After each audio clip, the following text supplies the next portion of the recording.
the ancestors. It's good to see fresh words in front of me. Now, my translation skills are not what Isius were. I can achieve a meager paraphrase at best. But a little knowledge is better than none, is it not?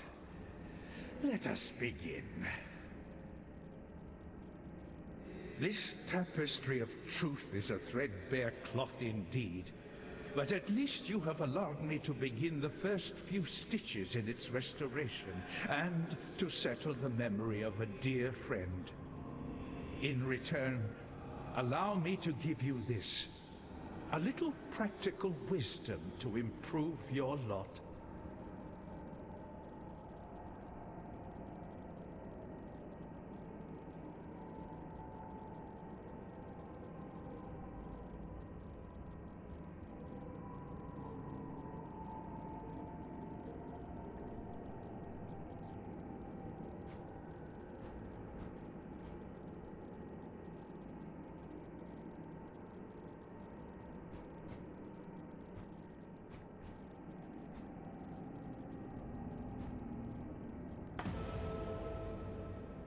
It is the Karui way to observe nature in nature. The fish without the sea is no longer a fish. It is dinner. The Eternals did not see it that way. An Eternal catches the fish, guts the fish, preserves the fish, and places it in a box.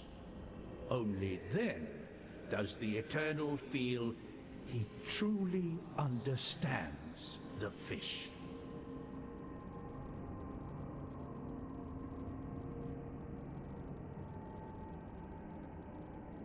My word. Valish contextualized syntax is a slippery eel indeed. Let me see if I can grab it by the gills. They carried their virtue gems to Doriani's bed. No, that's not quite right. Ah, yes. Doriani's cradle. The historian finishes that it was a price they needed to pay to ensure a Valish future. A cradle of virtue gems? What sort of Valish future did Doriani hope to ensure?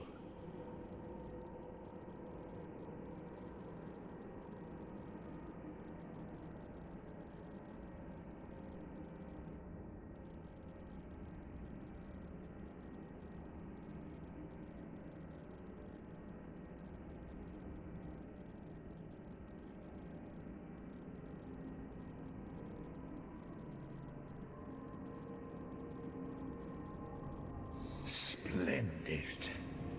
Let's see what this page has to offer us. It talks of Queen Atsiri. Now, here's a portentous line. She drenches her altars with the blood of those deranged enough to question her vision. The next piece is a real eye-crosser, but I believe it refers to a communion. Something to do with the harvest moon? Again, Doriani seems at the heart of it. Good. This line I can read without issue. This will be our final night of fear, our final night of suffering. Sacrifice, communion, the harvest moon. An unsettling combination.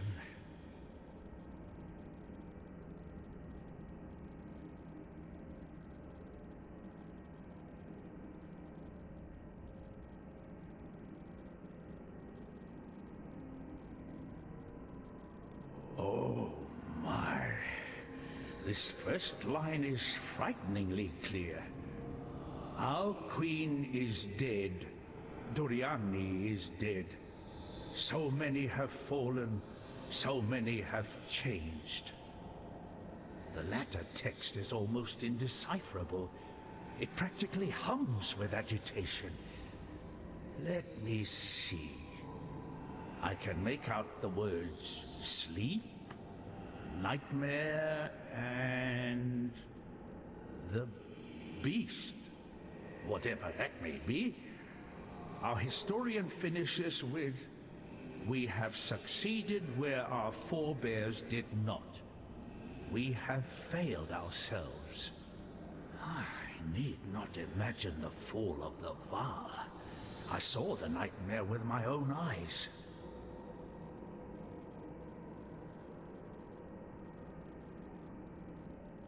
Strange. I was put in charge of dating the most antiquated of texts. This parchment, it's a remarkable copy, but it's no original. Much younger. Oh my. Listen to this. My dearest Isius, I have been enlightened beyond expectation. Your work in translating these artifacts is worthy of the highest recompense, and thus I am delighted to offer you a position in my personal laboratory. Please do not give your escorts any consternation. I would be most pained to see such a precious asset damaged in any way. I very much look forward to working with you. Isius Perandus. Your friend and admirer, Malachi. Poor Isius. Wherever you went, my pity goes with you.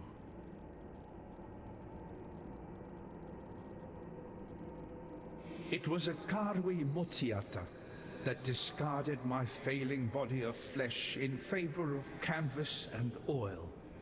An ancient song and a momentary lapse in judgment that I've had more than enough time to regret.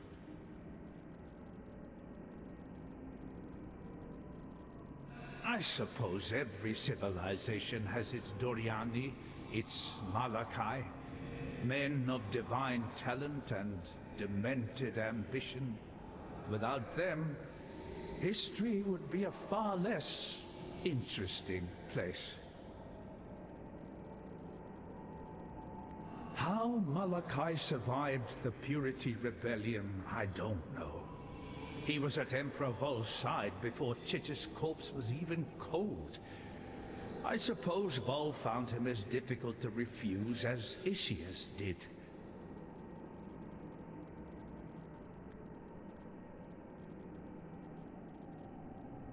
Malachi would never have risen so far without the patronage of an emperor like Chichis. It would appear that Doriani and Queen Atsiri shared a similar relationship.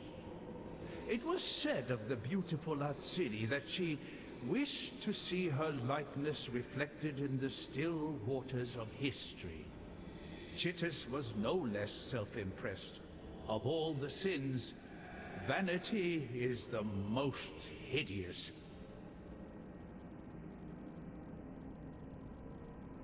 San fell in the course of an hour, no more. A tempest raged down from the mountains and engulfed the city, throwing it into midday darkness.